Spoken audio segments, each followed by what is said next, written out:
Alright, in this tutorial I'm going to be showing you how to run two guitars through one Axe-Fx unit. It works through the regular Axe-Fx, the Axe-Fx Ultra, and the Axe-Fx 2.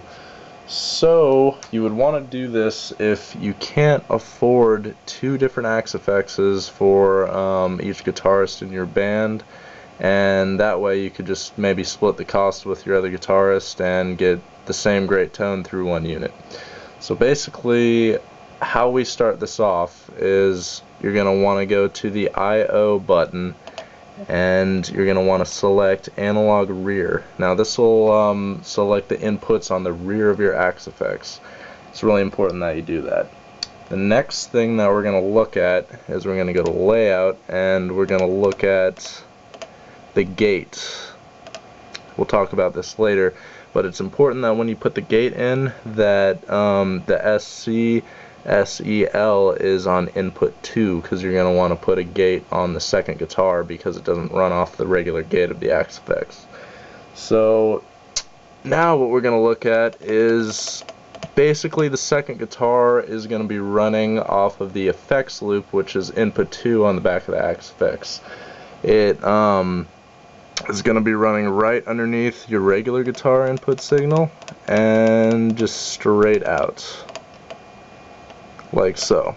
So what I have here is I have one guitar running clean and one guitar running distortion, just to show that you could do two different types of amp models through one unit. So guitar 1 is the distortion,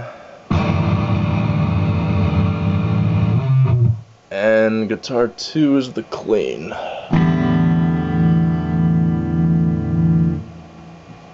And the cool thing about that is that in the volume, you're going to want to put volume on each one of your guitar patches.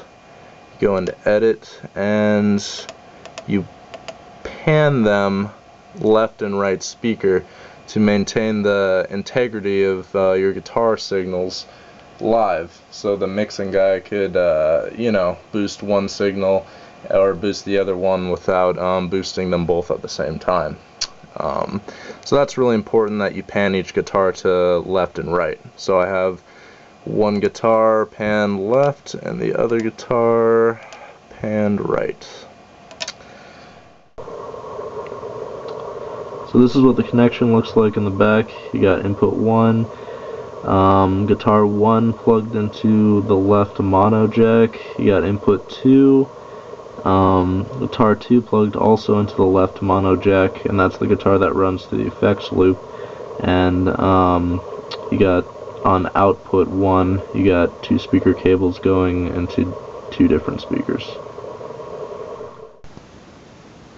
One more thing that I wanted to touch on before I left is that you might not think that using one Axe-Fx is a very applicable situation for a band that switches, one guitar to clean, one guitar to distortion, pretty often during your set.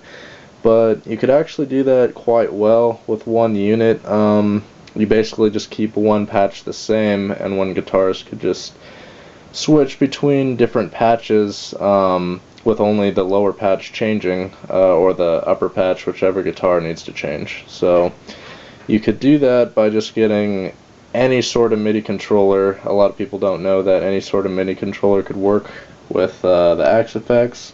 So you don't have to buy that like $700 one that they use. You could just buy any old cheap one and you could program it to work with your Axe-Fx.